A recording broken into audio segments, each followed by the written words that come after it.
மன்னியும் தேவா மன்னியுமே, எங்கள் பாவங்களை மன்னியுமே. மன்னியும் தேவா மன்னியுமே, எங்கள் பாவங்களை மன்னியுமே.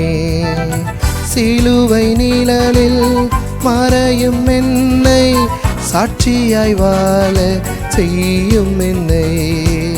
சிலுவை நிழலில் மறையும் என்னை சாட்சியாய் வாழ செய்யும் என்னை. ஆண்டவராகிய இயேசு கிறிஸ்துவின் பரிசுத்த நாமத்தில் உங்களை அன்புடன் வாழ்த்துகிறோம்.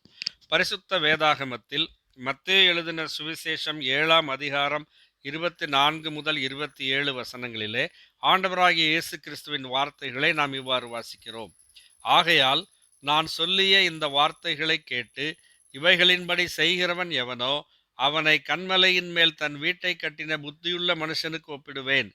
பெருமழை சொரிந்து பெருவெள்ளம் வந்து காற்று அடித்து அந்த வீட்டின் மேல் மோதியும் அது விழவில்லை, ஏனென்றால் அது கன்மலையின் மேல் அஸ்திவாரம் போடப்பட்டிருந்தது. நான் சொல்லிய இந்த வார்த்தைகளை கேட்டு இவைகளின்படி செய்யாதிருக்கிறவன் எவனோ அவன் தன் வீட்டை மணலின் மேல் கட்டின புத்தியில்லாத மனுஷனுக்கு ஒப்பிடப்படுவான். பெருமழை சொரிந்து பெருவெள்ளம் வந்து காற்று அடித்து அந்த வீட்டின் மேல் மோதின போது அது விழுந்து முழுவதும் அழிந்தது என்றார். ஆண்டவராகிய இயேசு கிறிஸ்து 2 வீடுகளை குறித்து இங்கே குறிப்பிடுகிறார். அந்த 2 வீடுகளினுடைய முக்கியமான விஷயம் அஸ்திபாரமாக இருக்கிறது. நம்முடைய வாழ்க்கை என்னும் வீடு எந்த அஸ்திபாரத்தின் மீது கட்டப்பட்டிருக்கிறது என்பதை யோசித்து பாருங்கள். கன்மலையின் மீது கட்டப்பட்ட வீடு பெருவெள்ளம் வந்தாலும் மழை வந்தாலும் வெள்ளம் வந்தாலும் காற்றடித்தாலும் நிலைத்து நிற்கும். மணலின் மேல் கட்டப்பட்ட வீடோ பெருவெள்ளம் வரும்போது, காற்று அடிக்கும் போது, மழை பெய்யும் போது அது விழுந்து போகிறது மட்டுமல்ல, விழுந்து அழிந்து போகிறது என்று கூறுகிறார். இதன் பொருள் என்னவெனில், ஆண்டவராகிய இயேசு கிறிஸ்து இந்த பூமியிலே மனிதனாக வெளிப்பட்டு மனிதனுடைய பாவத்துக்கு வரவேண்டிய தண்டனையை தன் பேரிலே ஏற்றுக்கொண்டு கல்வாரி சிலுவையிலே தம்மைத்தாமே பலியாக ஒப்பு கொடுத்து மரித்து அடக்கம் பண்ணப்பட்டு உயிரோடு எழுந்திருக்கிறார்.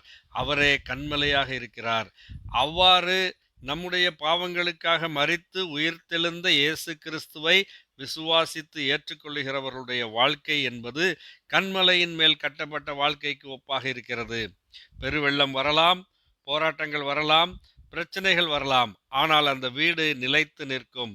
நித்தியமான தேவனுடைய ராஜ்யத்திலே அவர்கள் சென்று தேவனோடு வாழும் நாள் வரைக்குமாக அந்த வீடு பாதுகாக்கப்படும். ஆனால் இந்த உலக பொருள்கள், பணம், பதவி, அதிகாரம் இவைகளின் மீது ஆசை வைத்து, இந்த உலகத்தின் அழிந்து போகிற இன்பங்களின் மீது ஆசை வைத்து தன்னுடைய வாழ்க்கையை அதன் மீது கட்டுகிறவன் ஒருவேளை இப்பொழுது சந்தோஷமாக இருப்பது போல் காணப்பட்டாலும் பெருவெள்ளம் வரும் பொழுது, மழை பெய்யும் போது, காற்றடிக்கும் போது அந்த வீடு அழிந்து போகும். அந்த வீடு கீழே விழுந்துவிடும். விழுந்தது மாத்திரமல்ல, அது அழிந்து போகுமாம். இந்த உலகத்தின் மீது நம்பிக்கை வைத்திருக்கிற மனிதன் அதனுடைய முடிவாக, வாழ்க்கையின் முடிவாக நரகத்தின் வேதனைக்கு போவான் என்பதை ஆண்டவராகிய இயேசு கிறிஸ்து சுட்டி காட்டுகிறார். நீங்களும் கன்மலையாகிய கிறிஸ்துவிலே உங்களுடைய வாழ்க்கை என்னும் வீட்டை கட்ட தேவன் உங்களுக்கு உதவி செய்வாராக. ஆமேன். நன்றி.